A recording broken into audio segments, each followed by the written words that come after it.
여러분 익숙한 지하수를 펌프질에서 품어 올리는 그런 펌프가 있죠. 이 펌프는 새 것이 아니면 이 안에 물이 빠져서 다시 저 지하로 내려가 버리고 이 안에 공기가 차 버립니다. 그러면 이 물이 빠진 곳에 한 바가지의 물을 붓고 열심히 펌프질을 하면 공기가 다 빠져나가고 땅 속에 있는 물이 이 펌프 위로 뿜어져 올려지는 그때 쓰는 물을 한 바가지의 물을 마중물이다 그렇게 이야기합니다. 이 마중물은 말 그대로 손님을 데리러 마중 나간다 하는 뜻이죠. 그래서 이 펌프 위에 물을 부으면 그 물이 저 깊은 생수가 있는 샘 아래까지 내려가서 거기 있는 물을 마중 나가서 데리고 온다. 그래서 깊은 그 시원하고 맛이 있는 생수를 마중 가서 데리고 온다. 그래서 마중물이다. 그렇게 이름이 붙여져 있습니다. 그래서 이 메마른 펌프에 물을 끌어올리려고 하면 한 바가지의 물이 있어야 펌프질을 해서 그 물이 마중 가서 시원한 생수를 데리고 오게 되고, 그리고 많은 양의 물을 품어 올릴 수 있게 됩니다. 그리고 그 물을 품어 올리고 난 다음에 다시 꼭 한 바가지 물을 남겨둬야죠. 그래야 그 다음 사람이 또 다음번에 물을 펌프질할 때 부어서 또 더 많은 시원한 물을 저 밑에 가서 데리고 올 수 있기 때문에 그렇습니다. 감사라고 하는 것은 바로 이 마중물과 같다. 그래서 우리의 믿음을 시작할 때 우리는 이미 하나님께서 예수 그리스도를 이 땅에 보내시어서 우리를 구원해 놓으신 그 구원의 은혜를 감사하며 믿는 믿음으로 우리의 신앙이 시작됩니다. 여러분, 우리의 신앙은 하나님이 먼저 은혜를 주셨고 그것을 감사함으로부터 우리의 신앙이 시작되는 것을 분명히 기억해야 될 것입니다. 내가 먼저 하나님을 믿는 것이 아니라 하나님이 이 우주 만물을 창조해 놓으셨고 우리에게 다 주셨습니다. 그리고 뿐만 아니라 아들을 이 땅에 보내시어 우리 살리려고 십자가에 아들을 대신 죽이시고 예수 그리스도께서 십자가에 피 흘리며 죽으심으로 우리를 구원해 놓으신 그 은혜를 알게 되고, 그리고 그 한없는 은혜에 감사하면서 신앙이 시작된다 하는 것입니다. 그래서 그 감사의 마중물이 우리의 믿음을 시작하게 하고 우리가 예수 그리스도의 그 은혜를 알게 되고 그 믿음의 그 은혜에 대해서 감사함으로 우리의 삶에 비로소 거룩한 하나님의 자녀로서 하나님의 백성으로서 감당키 어려운 먼저는 영원한 하나님 나라 천국과 영생을 우리에게 허락해 놓으시게 되는 거죠. 예수 그리스도의 그 십자가 은혜를 감사하고 그것을 믿는 순간부터 우리는 하나님의 거룩한 아들로 자녀로 살아가게 돼서 우리는 무엇이든 거룩하시고 또한 전능하신 하나님 아버지의 백성이 되고 자녀가 되어서 이 땅에 하나님의 능력과 은혜로 우리의 삶을 살아가게 된다는 것입니다. 그래서 마중물이 저 깊은 샘 아래로 내려가서 생수를 품어 올리는 것처럼 우리가 하나님의 은혜에 대한 감사로 우리의 신앙이 시작됨으로 인해서 우리의 삶에 감당하기 어려운 하나님의 풍성한 은혜와 생명, 그리고 그 무엇으로도 아예 비교조차 할 수 없는 죽음 후에 가게 될 하나님의 나라 천국과 영생을 우리에게 마련해 놓으셨다라고 하는 것입니다. 그것이 바로 감사로 시작되고, 그리고 우리는 하나님의 그 은혜를 알게 되고 또 누리게 된 다음에 꼭 마지막에 또 해야 될 것이 있는 거죠. 그것은 바로 많은 양의 물을 데려온 다음에 꼭 한 바가지의 물을 꼭 남겨놔야 되는 거죠. 그것은 뭘까요? 또 우리의 삶에 하나님의 거룩한 자녀로 이 땅을 살아가면서 하나님이 주신 은혜에 대해서 꼭 한 번 더 감사를 해야 됩니다. 즉 마중물이라는 감사로 우리의 믿음과 또한 그 하나님 나라의 위대한 권능과 능력과 축복이 우리의 삶에 시작되었기 때문에 마지막에는 이런 은혜와 사랑을 주신 하나님께 또 한 바가지의 물을 감사로 남겨놔야, 감사로 드려야만 또 우리의 생명과 삶 속에 하나님의 은혜가 계속되기 때문에 그렇습니다. 그래서 늘 외칩니다. 믿은 대로 됩니다. 그리고 될 줄로 믿는 거죠. 믿음은 될 줄로 믿는 거죠. 된 것을 믿는 게 아닙니다. 또한 우리는 주신 줄로 믿고 감사하는 거죠.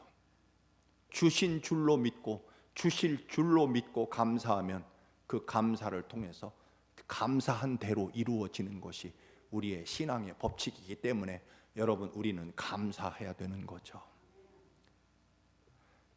몇 년 전에 우리 추수감사절 특별 새벽기도회 때 소개한 책입니다만, 감사진법이라는 책이 있습니다. 여러분, 강충원 장로님, LA의 은혜교회 장로님이신데 지금은 이 책이 나오지 않습니다만 이 책을 여러분께 소개한 적이 있습니다. 사업에 완전히 실패하고 인생의 밑바닥에 내려간 순간 이 강 장로님은 내 삶을 성공으로 이끄는 것은 오직 한 길일 뿐이구나, 하나님의 은혜에 감사하는 길 외에는 내가 이 실패와 좌절에서 승리할 방법이 없다라고 하는 것을 깨닫고, 그러나 그 감사를 어떻게 해야 내가 하나님의 능력과 은혜가 내 감사를 통해서 어떤 식의 감사를 해야 그 감사가 하나님 나라로 올라가서 그 은혜를 마중 나가서 은혜를 가져올까? 그 7가지 법칙이 있습니다.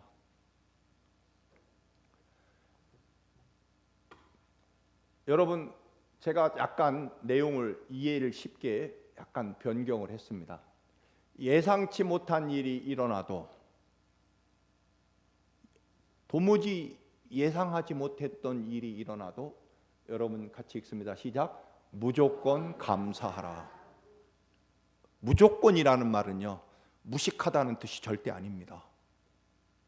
이 우주 만물의 창조주시고 우리에게 다 허락하시고 그것도 부족해서 십자가의 아들을 죽이면서까지 사랑하신 그 하나님의 끝없는 사랑, 완전한 사랑, 모든 것을 합력하여 선을 이루시는 하나님의 사랑, 나보다 나를 더 사랑하시는 하나님의 사랑, 그 하나님의 사랑을 믿기에 여러분, 하나님의 사랑은 무조건 믿어도 됩니다. 그만큼 우리를 사랑하시기 때문입니다. 그래서 내게 이해할 수 없고 때로는 너무나 고통스럽고 어려운 일이 닥쳐도 하나님은 반드시 뜻이 계시고 계획이 계시고 합력하여 선을 이루시고 우리에게 더 좋은 것을 주시기 위해서 하나님이 허락하신 일이기 때문에 무조건 감사하자. 이해하고 감사하는 게 아니라 하나님을 믿기 때문에, 하나님이 하시는 일은 다 옳으시고 선하시기 때문에, 내게 좋으라고 하시는 일이기 때문에 무조건 감사하자라고 하는 것입니다. 두 번째 법칙은요, 생각만 하지 말고 어떻게 해요? 여러분 시작. 소리내어 감사하라. 갑돌이와 갑순이가 왜 헤어졌다고요? 사랑하지 않아서가 아니라 사랑한다고 말하지 않아서. 감사도 마찬가지입니다. 다 감사하죠. 감사하다고 생각합니다. 그거 아닙니다. 반드시 소리를 내어서 하나님께 감사를 드려야 됩니다. 그래야 하나님이 들으시기 때문입니다. 마음뿐인 거 가지고는 절대로 안 됩니다. 믿음은요, 언제나 고백입니다. 세 번째로는 어떻게 해요? 콕 집어 감사하라. 시작. 콕 집어 감사하라. 여러분, 제가 멋있는 목사입니까? 그렇죠. 근데 그렇게 얘기하면 제가 기분이 별로 안 좋습니다. 눈빛이 초롱초롱하고 별빛처럼 빛나는 눈동자에 한번 쳐다보면 그 눈동자에 제가 푹 빠질 것 같습니다. 적어도 이 정도는 콕 집어서 어디가 이쁘고 어디가 좋고 어디가 아름다운지 감사해야만 여러분들 그게 진짜 감사한 거죠. 감사하죠. 새벽기도 때 하루에 3가지씩 새벽기도 오신 분들 감사하라고 했더니 제가 듣기에는 굉장히 추상적이고 일반적입니다. 아닙니다. 콕 집어서 난 이게 감사합니다. 그래야 찾아낸 게 되고요. 그렇잖아요. 내가 어디가 예뻐? 다 예뻐. 그거 이쁘지 않다는 소리예요. 하다못해 정 안 되면 옆모습이 이뻐 그 소리라도 해야 됩니다. 제가 언젠가 말씀드렸을 거예요. 군대에서 통합병원에서 근무하는데 어느 간호장교가 내가 어디가 이쁘다고 생각하느냐, 이 계급이 높은 상관께서 어디가 이쁘냐고 물어보는데 갑자기 미처 할 말이 없어서 옆모습이 이쁩니다. 여러분, 콕 집어서 그것은 감사를 꼭 찾아내서 하라는 뜻입니다. 네 번째로는 진짜로 감사할 때까지 어떻게 해요?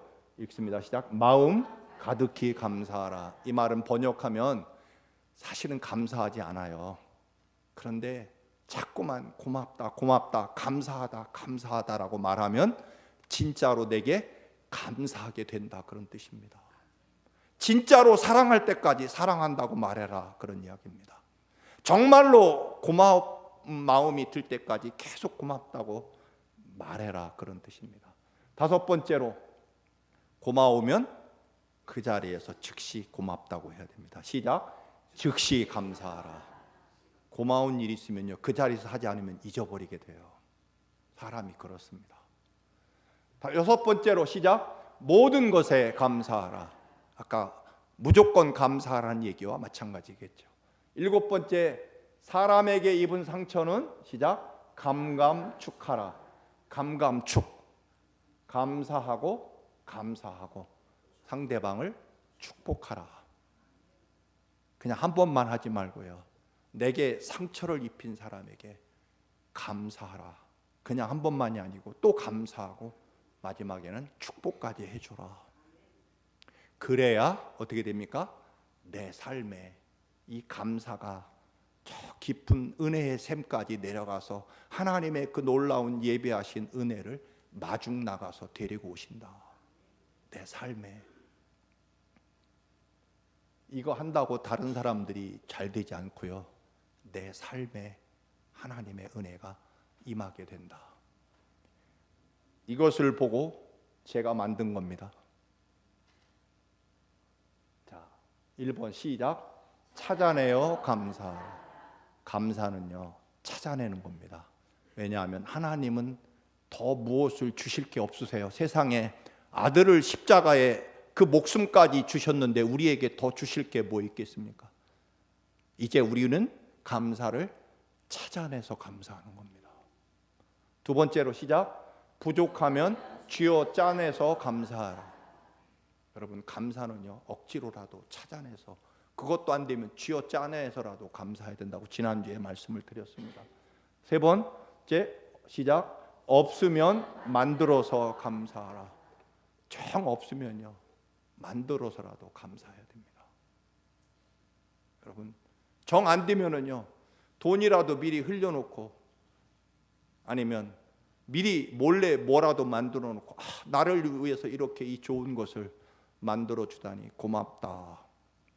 억지로라도요, 만들어서라도 감사를 해야 그 감사가 나를 살리기 때문에 마중물이 되어서 하나님의 그 놀라운 은혜의 샘 혹은 천국 창고에 가서 그 하나님의 은혜와 생명을 내 삶에 풍성하게 넘쳐 흐르도록, 강같이 흐르도록 그 마중물 한 바가지가 은혜의 강, 생명의 강, 축복의 강같이 흐르도록 내 삶에 역사하기 때문입니다. 여러분, 다른 어떤 길도요, 우리의 삶에 고난과 시련이 닥칠 때 여러분, 불평과 원망은 절망으로 반드시 끝나게 돼 있습니다. 여러분, 불평과 원망은요, 절대로 우리를 살리지 못합니다. 그냥 빨리 더 죽게 만들 수밖에 없는 길입니다. 어떤 희망도 없을 때요, 그것을 이끌어가고 승리하게 하는 비결은요, 딱 한 가지입니다. 하나님의 은혜에 무조건 모든 것에 감사하는 거죠. 왜냐하면 하나님은 우리를 위해 죽을 만큼 사랑하시기 때문입니다. 그분이 하시는 모든 일은 다 옳으시고 선하신 사랑으로 내게 주실 것을 믿기 때문입니다. 여러분, 지난 추수절 감사절 특별 새벽기도 6일 동안 다니엘서를 우리가 함께 가지고 은혜를 나눴습니다. 마지막 6장에는 다니엘이 사자굴에 던져지는 내용입니다. 다니엘과 3명의 친구는 우리가 아는 대로 자기 나라 유다가 멸망하고 느부갓네살 왕에 의해서 멸망당하고 노예로 끌려와서 평생 짐승처럼 노예로 살다가 인생을 마칠 젊은이들이었는데, 이 느부갓네살 왕이 다니엘과 3명의 친구들의 그 총명함을 보고 자기 왕의 음식을 먹이고 바벨론 최고의 학교에서 3년 동안 교육을 시키고 장관 자리를 다 맡길, 정말 하늘이 뭐라고 해야 됩니까? 하늘 같은 은혜를 이 다니엘과 세 친구가 입었죠. 그런데 그 은혜를 입으며 출발할 때 그들은 자기들의 정체성을 분명히 합니다. 느부갓네살 왕이 노예로 살다가 죽을 우리에게 최고의 능력과 그리고 은혜를 베풀어서 우리를 이 나라의 장관으로 총리로 세워주시는 것은 감사하지만, 왕이여, 우리는 분명히 합니다. 왕이 아무리 우리에게 은혜를 베풀고 사랑을 주셔도 우리는 더 중요한 것이 있습니다. 하나님 말씀대로 살 것입니다. 하나님의 말씀대로 우리는 살 것을 마음을 정했기 때문에 이것은 흔들리거나 변하지 않을 것입니다. 임금님이 우리에게 그토록 큰 은혜를 주시지만 분명히 우리의 정체성을, 우리의 정체를 분명히 밝힙니다. 우리는 하나님 말씀에 이끌려 사는 사람이 될 것입니다. 고맙죠. 그러나 정체성을 분명히 합니다. 그리고 다니엘의 3명의 친구들은 7배나 뜨거운 풀무불에 던져지고 하나님이 그 속에 기다리고 계셨죠. 이제 다니엘 차례입니다. 다니엘이 이 바벨로니아가 메데라는 다리오 왕에 의해서 그 엄청난 나라가 하루아침에 망하게 되죠. 여러분, 다시 말씀을 드리면 역사는 나라가 망하면 그 귀족이나 지도자들은 다 죽이거나 귀양을 보내는 것이 그 옛날 고대 습관 아닙니까? 그러나 다니엘은 여전히 바벨론에서도 총리였고 메데라는 나라에서도 여전히 총리가 돼 있었죠. 바벨론과 전쟁을 하고 피를 흘려 나라를 일으킨 메데 사람들이 이게 있을 수 없는 일 아닙니까? 바벨론 총리가 다시 또 우리나라의 총리가 되다니. 그래서 다니엘을 쓰러뜨릴 핑계를 찾았지만 도무지 다니엘의 그 삶 속에서 흠을 잡을 수가 없었죠. 그래서 무엇으로 잡기로 작정합니까? 다니엘의 신앙, 더 구체적으로는 다니엘이 믿는 하나님을 가지고 다니엘을 무너뜨리려고 합니다. 그것은 뭡니까? 지금부터 30일 동안 왕 외에, 다리오 왕 외에 다른 어떤 신에게 절하거나 기도하는 자는 굶주린 사자우리에 집어 던집니다. 왕이 절대로 변하지 못하도록 손가락 금반지 도장을 찍습니다. 자, 우리가 아는 대로 유명한 구절 다니엘서 6장 10절. 다니엘이 이 조서에, 법에 왕의 도장이 찍힌 것, 즉 왕의 도장이라는 것은 절대로 무슨 일이 있어도 이 법을 바꿀 수 없습니다.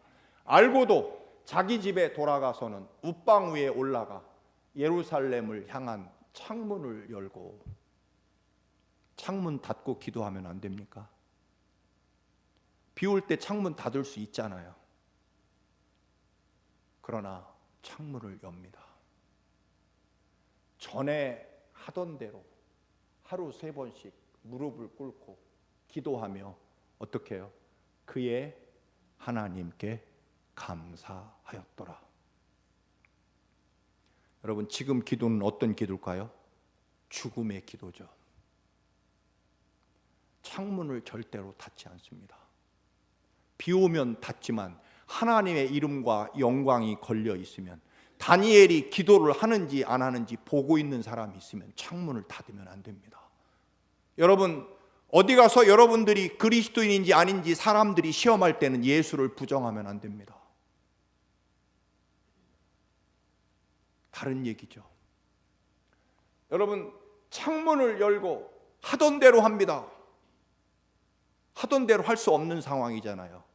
왜냐하면 기도하면 사자굴에 던져지기 때문에, 즉 갈기갈기 찢겨서 사자의 밥으로 사라질 것이기 때문에 기도하면, 그러나 하던 대로 합니다. 왜 그랬을까요? 왕이여, 왕의 은혜가 하늘과 바다 같을지라도 나는 분명히 합니다. 나는 하나님의 사람이기 때문입니다.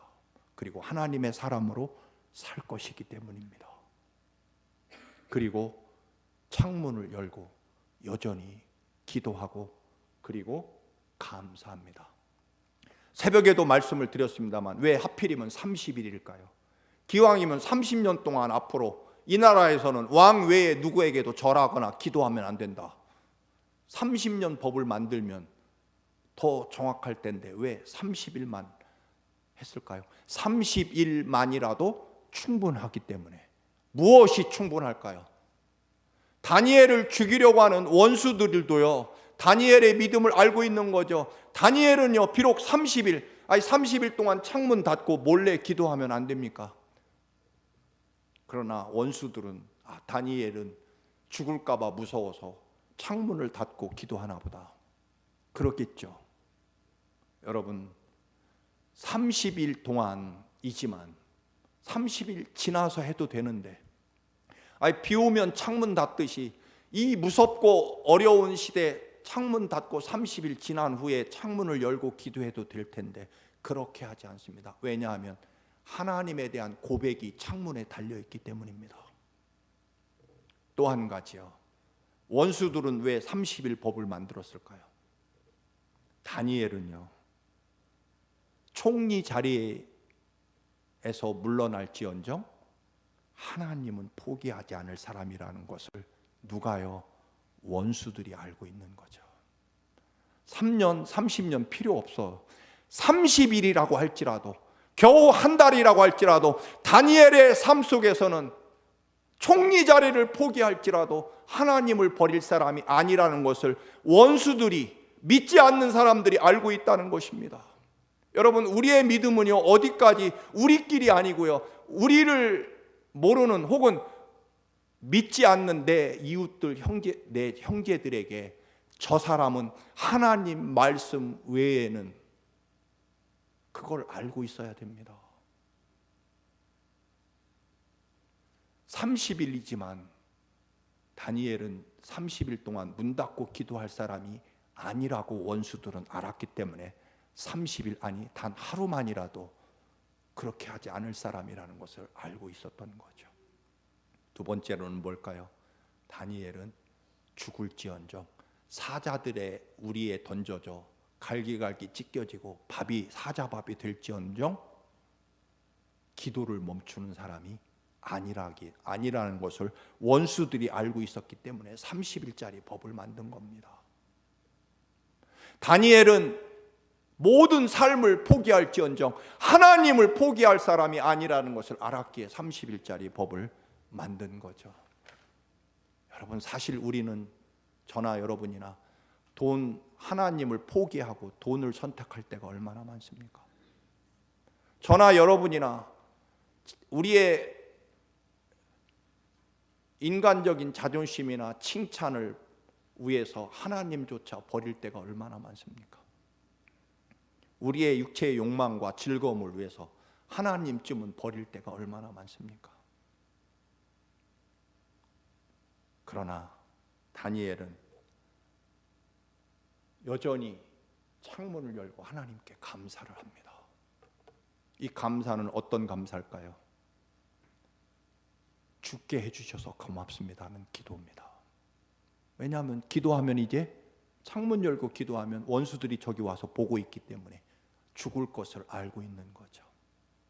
우리는 사실 대부분 살려달라고 기도하고, 살기 위해서 기도하고, 더 많이 갖기 위해서 기도하고, 더 편안해지려고 기도할 때가 많잖아요. 그 기도가 나쁘다는 얘기는 아닙니다. 그러나 우리는 어느 경우에는요, 하나님 잘 죽게 해주십시오, 잘 버리게 해주시고, 잘 포기하게 해주시고, 잘 내려놓게, 하나님 제가 이제 드디어 하나님의 은혜 가운데 죽을 자리에 서 있습니다. 아버지 잘 죽게 해주십시오. 감사합니다. 그런 기도 아닙니까? 목숨을 담은 기도. 그런데도 감사하다는 겁니다. 하나님의 은혜가 무조건 모든 것에 감사하죠. 그리고 사실은 여기까지, 하나님, 그런 얘기입니다.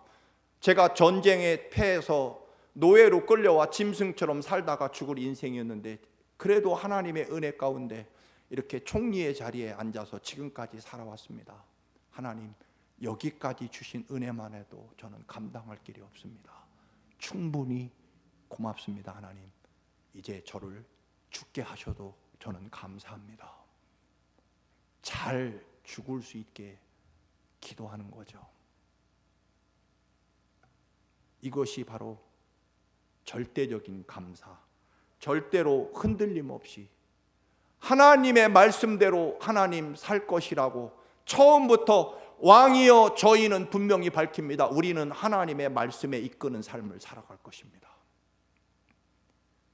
그래서 그의 삶의 마지막에서도 감사의 기도를 드리는 거죠. 바울도 마찬가지입니다. 바울 사도도 원래는 아시아에서 복음을 전하고 싶었죠. 그러나 성령께서 너 유럽으로 건너가야 된다. 그래서 바울 사도는 하는 수 없이 성령의 인도하심에 따라 유럽으로 건너가게 되죠.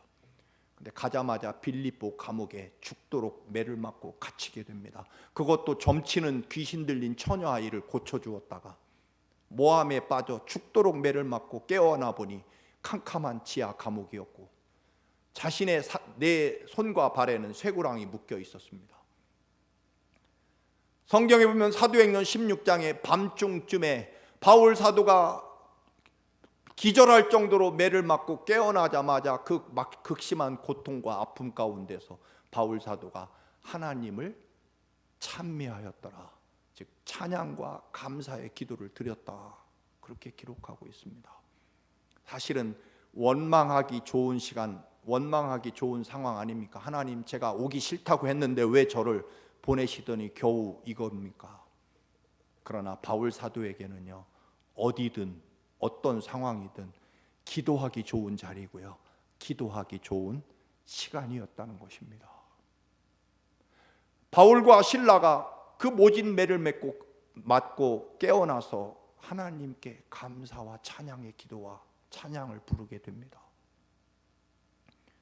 그 감사의 결과는 어떤 일이 일어납니까? 만약에 바울 사도 거기서 죽도록 원망하고 하나님을 비판했으면 그것으로 끝나고 말았을 것입니다. 감사가요, 지진을 일으키죠. 여러분, 감사가요, 지진을 일으킵니다. 감옥을 무너뜨리고요, 사지에 묶여있던 쇠사슬을 풀어 자유하게 만들죠. 그리고 그 놀라운 기적을 보고 그 감옥의 간수 가족이 예수를 믿게 되고, 그리고 그 유럽 땅의 첫 번째 교회가 그곳에 세워지게 됩니다. 어디예요? 감옥에. 그리고 그 복음은 로마를 기독교 국가로 만들고, 그 복음은 미국으로 전해지고, 미국에서 한국 땅까지 복음이 전해지는 그 위대한 출발점이 지하 감옥 밤중쯤 원망하기 좋고 비판하기 좋은 그 시간에 바울 사도는 그곳이 기도하기 좋은 밤중이었고 기도하기 좋은 장소로, 그렇게 그 절대적인 감사가 지진을 일으키고, 그리고 바울뿐만 아니라 모든 사람의 감옥문을 열어 제끼고 모든 죄수들의 쇠고랑도 같이 풀리게 합니다. 여러분, 감사는요, 모든 사람을 행복하게 합니다. 감사는요, 내가 우선 행복하잖아요. 그리고 감사를 듣는 사람이 또 행복하죠. 그러나 원망과 불평은 어떻습니까? 나도 불행하고요. 그 원망과 불평을 듣는 사람도 불행해집니다. 우리는 뭘 해야 될지 정해져 있습니다, 여러분. 크리스토톰이라는 초대교회 유명한 교부가 있습니다. 그분이 말하기를 사람의 근본적인 죄는 감사할 줄 모르는 것이다. 우리는 원죄라는 것이죠. 우리 피 속에 흐르는 근본적인 악한 죄의 뿌리가 있습니다. 그것은 에덴 동산에부터 시작됐는데, 에덴 동산에서 일어난 일이 무엇입니까? 하나님이 모든 과일을 다 주셨지만 무엇 하나만, 선악을 알게 하는 나무의 열매만 먹지 마라. 아담과 하와는요, 그 주신 1000가지 과일, 10,000가지 과일은 감사하지 않습니다. 안 준 선악과를 보고 원망하면서 그 선악과를 결국은 따먹게 되죠. 우리의 원죄, 피 속에 흐르는 근본적인 뿌리의 죄는 바로 크리스토톰처럼 감사하지 않는 것이 우리의 원죄다. 감사하지 않는 것은 감사하지 않은 상황이나 환경 때문이 아닌 것을 우리는 다니엘과 바울 사도, 그들은 사람이 아닙니까? 그들이 왜 원망스럽지 않고 그들이 왜 고통스럽고 아프지 않겠습니까? 그러나 그곳에서도 변함없이 감사의 기도를 드렸다라고 하는 것입니다. 여러분, 그것은 결국 감사할 환경이 존재하는 것이 아니라, 여러분, 우리는 감사를 찾아내지 않고 또는 감사할 줄 모르기 때문인 거죠. 그것은 어느새 하나님이 우리에게 주신 그 은혜를 당연하게 여기는 거죠. 더 심하게는 내 것으로 가져버립니다. 하나님의 은혜로 지금 살아가고 있는데, 내가 잘해서, 내가 땀 흘리고 노력해서 이 결과를 얻었다고 하나님의 주신 은혜를 내 것으로 소유해 버리기 때문에 감사가 사라지는 거죠. 여러분, 우리의 삶 자체는 언제나 감사뿐입니다.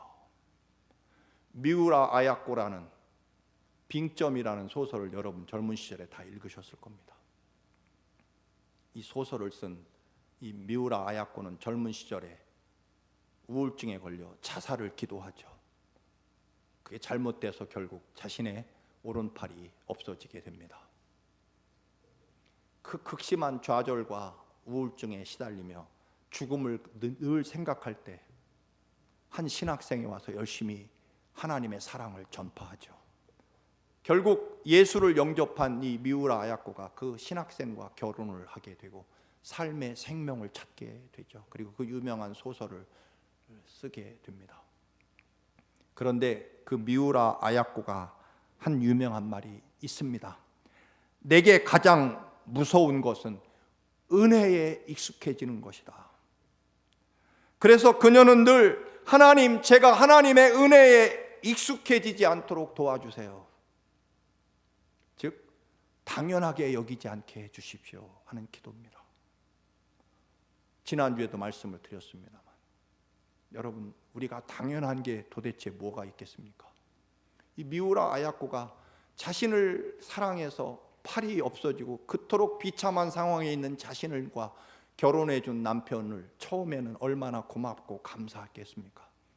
근데 살다 보니까 미우라 아야코도요, 결국 그 남편에 대해서 무섭게 화를 낼 때도 많고, 그리고 언제나 제멋대로 버릇없이 남편에게 행동하는, 세상 말로 그분 표현에 의하면 여편네가 되어 있는 나 자신을 발견하고 있다. 하나님, 제발 은혜에 익숙하거나 은혜를 당연히 여기지 않도록 해 주옵소서. 여러분, 그렇잖아요. 우리의 삶 속에 하나님의 더 큰 은혜와 생명을 끌어올리는 것은 감사라는 마중물을 통해서 하나님의 그 강 같은 은혜를 데려올 수 있고요, 천국의 보화 창고를 열 수 있는 것은 감사뿐입니다. 감사를 통해서 우리의 삶이 더 위대해지고 완전해질 수 있기 때문일 것입니다. 여러분, 우리는 새 신발을 사서는 고맙고 기쁘잖아요. 그런데 사실은 두 발 신발을 신을 수 있는 두 발이 멀쩡하다는 것을 감사한 적은 없을 겁니다. 이 신발이 비싸네, 싸네, 내 타입이네, 아니네만 불평할 뿐이지 신발을 신을 수 있는 두 발이 멀쩡하다는 것, 그거 감사한 적 있으십니까 여러분? 봐라, 고맙구나, 여전히 살아있어 주어서. 당연한 거 아닙니다 여러분.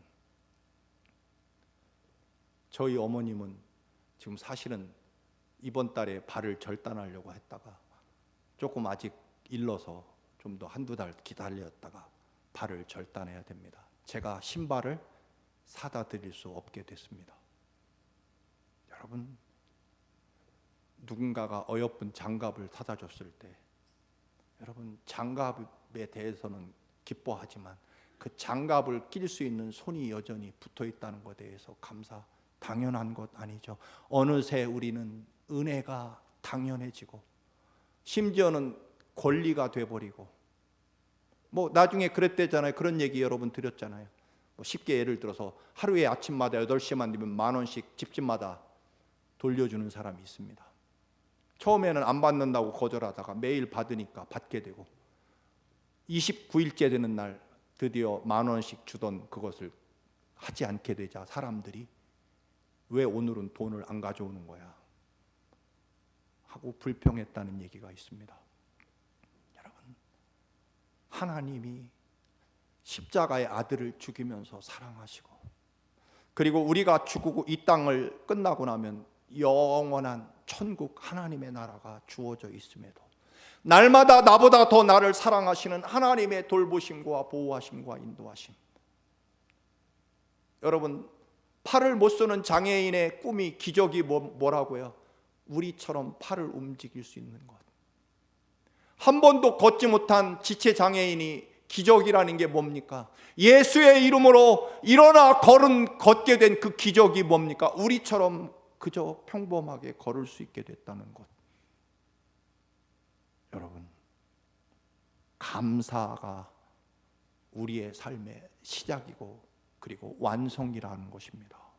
우리의 신앙과 삶이 풍성하지 않은 것은 하나님의 은혜가 부족한 것이 아니라 은혜는 어느새 당연해지고 다른 권리를 요구하게 되기 때문일 것입니다. 여러분, 그런 유명한 말이 있지 않습니까? 같은 물을 마셔도 독사가 마시면 늘 독만 품고, 같은 물을 마셔도 젖소가 먹으면 아름다운 우유를 생산해냅니다. 우리의 심령이 언제나 어떤 순간에 무엇을 마시더라도, 무엇을 접하게 되더라도 언제나 하나님의 그 은혜를 찾아내고 감사할 때 하나님은 더 놀라운, 그것이 우리의 삶의 마중물이 되어서 저 깊은 은혜, 강 같은 은혜를 우리에게 가져온다라고 하는 사실입니다. 탈무드에 보면 하나님이 다른 곳은 다 벌을 주시고 어떤 죄를 지으면 다 이러이런 벌을 받도록 법이 만들어지는데 감사하지 않는 자에 대한 벌은 없다. 이 탈무드에 왜 그럴까요? 감사하지 않는 자는 누가 직접 벌하려고? 하나님이 직접 처벌하려고. 감사하지 않는 죄에 대한 처벌은 없다. 이유는 감사하지 않는 것은 하나님이 친히 벌 주시려고. 그게 탈무드에 있다고 합니다. 여러분, 감사는요, 내 자신에게 초점을 맞추는 것이 절대 아닙니다.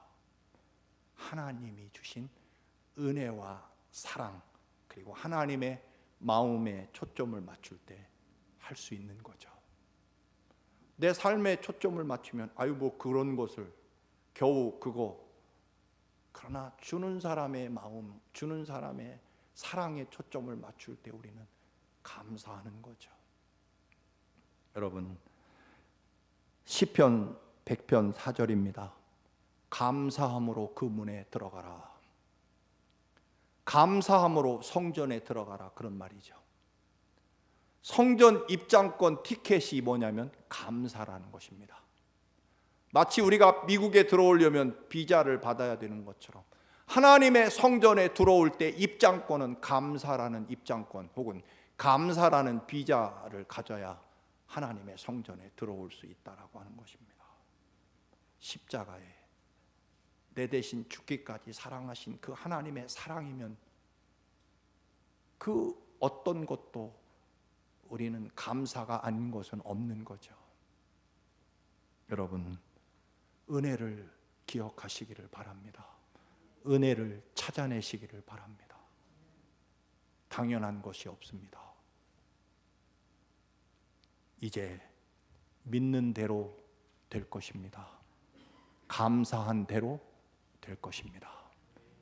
여러분의 감사가 강 같은 은혜와 생명을 가져오는, 여러분의 삶에 정말 살아계신 하나님의 위대한 능력을 가져오는 그 놀라운 은총이 여러분의 감사 생활을 통해서 이루어지시기를 주님의 이름으로 축원합니다.